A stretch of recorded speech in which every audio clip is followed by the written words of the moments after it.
ঢাকা বিশ্ববিদ্যালয়ের অন্যতম গঠনতান্ত্রিক সংগঠন ডাকসু বাংলাদেশের দ্বিতীয় সংসদ হিসেবে খ্যাত ঢাকা বিশ্ববিদ্যালয় ছাত্র সংসদ নির্বাচন ছিল জুলাই আন্দোলনের সময় অন্যতম দাবি। কিছুটা দেরিতে হলেও ঘোষণা করা হয়েছে ডাকসু নির্বাচনের পথ নকশা। বিস্তারিত ইমতিয়াজ আলমের রিপোর্টে। ১৯৭৩ সালের ঢাকা বিশ্ববিদ্যালয় অধ্যাদেশ অনুসারে প্রতিবছর ডাকসু ও হল সংসদ নির্বাচন হওয়ার কথা। ডাকসু মনোনীত ৫ জন শিক্ষার্থী প্রতিনিধি বিশ্ববিদ্যালয়ের সর্বোচ্চ নীতি নির্ধারণী ফোরাম সিনেটের সদস্য হন। কিন্তু বছরের পর বছর ধরে ছাত্র সংসদ অকার্যকর থাকায় তা যেমন বিশ্ববিদ্যালয়ের গণতান্ত্রিক পরিবেশের অন্তরায়, তেমনি বিশ্ববিদ্যালয় আইনেরও ব্যত্যয়। জুলাই গণঅভ্যুত্থানের সময় অন্যতম দাবি ছিল ক্যাম্পাসে দলীয় লেজুর বৃত্তির ছাত্র রাজনীতি নিষিদ্ধ করে ছাত্র সংসদ নির্বাচন আয়োজনের। বিলম্বিত হলেও ঢাকা বিশ্ববিদ্যালয় কেন্দ্রীয় ছাত্র সংসদ বা ডাকসু নির্বাচনের টাইমলাইন ঘোষণা করেছে বিশ্ববিদ্যালয় প্রশাসন। সেই অনুযায়ী মে মাসের শুরুর দিকে ডাকসু নির্বাচন কমিশন গঠন করা হবে। তবে নির্বাচনের প্রক্রিয়া ও ভোট গ্রহণ কোন মাসে হবে সে বিষয়টি চূড়ান্ত করা হয়নি এখনো। ১৫ এপ্রিল মঙ্গলবার বিশ্ববিদ্যালয়ের জনসংযোগ দপ্তরের ভারপ্রাপ্ত পরিচালক মোহাম্মদ রফিকুল ইসলাম স্বাক্ষরিত এক বিজ্ঞপ্তিতে এই টাইমলাইন প্রকাশ করা হয়েছে।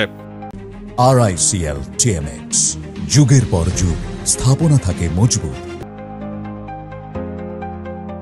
এতে বলা হয়েছে ঢাকা বিশ্ববিদ্যালয়ের বর্তমান প্রশাসন মনে করে ডাকসু প্রশাসনের একটি গুরুত্বপূর্ণ অংশ। শিক্ষার্থীদেরও ডাকসু নির্বাচনের ব্যাপারে যথেষ্ট আগ্রহ রয়েছে। সে কারণেই বর্তমান প্রশাসন ডাকসু নির্বাচন আয়োজনের ক্ষেত্রে আন্তরিকতার সঙ্গে কাজ করছে। একটি সুষ্ঠু ও গ্রহণযোগ্য ডাকসু নির্বাচন সম্পাদনের জন্য বিশ্ববিদ্যালয় প্রশাসন ২০২৪ সালের ডিসেম্বর মাস থেকেই বিভিন্ন অংশীজনের সঙ্গে আলাপ আলোচনা করে ও মতামত গ্রহণ করে। প্রকাশিত বিজ্ঞপ্তিতে বলা হয়, বিশ্ববিদ্যালয় প্রশাসনের পক্ষ থেকে নির্বাচন সুষ্ঠু, সুন্দর এবং সুচারুরূপে আয়োজনের জন্য গৃহীত পদক্ষেপ এবং অগ্রগতি সম্বলিত পথনকশা প্রকাশ করা হলো। এতে আরও বলা হয়েছে, ডাকসু নিয়ে অংশীজনদের সঙ্গে আলোচনা শুরু হয় গত বছরের ডিসেম্বর মাসে। একই মাসে গঠনতন্ত্র চূড়ান্ত করে ছাত্র সংগঠনগুলোর কাছে পাঠানো হয়েছে। এর আগে ৬টি সভা করা হয়। এটি এখন সিন্ডিকেটে অনুমোদন হওয়ার অপেক্ষায় রয়েছে।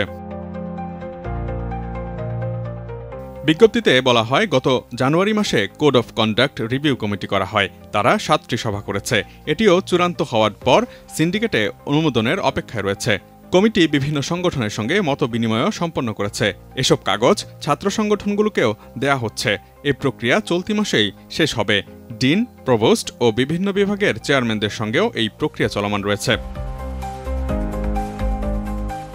নির্বাচন কমিশন রিটার্নিং কর্মকর্তা ও সহকারী রিটার্নিং কর্মকর্তা নিয়োগ সম্পন্ন হবে মে মাসের প্রথমার্ধেই। একই মাসের মাঝামাঝি সময়ে প্রশাসনের সহযোগিতায় ভোটার তালিকা চূড়ান্ত করবে নির্বাচন কমিশন। এরপর নির্বাচন কমিশন নির্বাচনের সঙ্গে সংশ্লিষ্ট কার্যক্রমের সুনির্দিষ্ট তারিখ নির্ধারণ করবে। তবে নির্বাচন কার্যক্রম কোন মাসে চলবে তা সুনির্দিষ্ট করে বলা হয়নি ঘোষণায়। Imtiaz Alam, desk report, ATN news.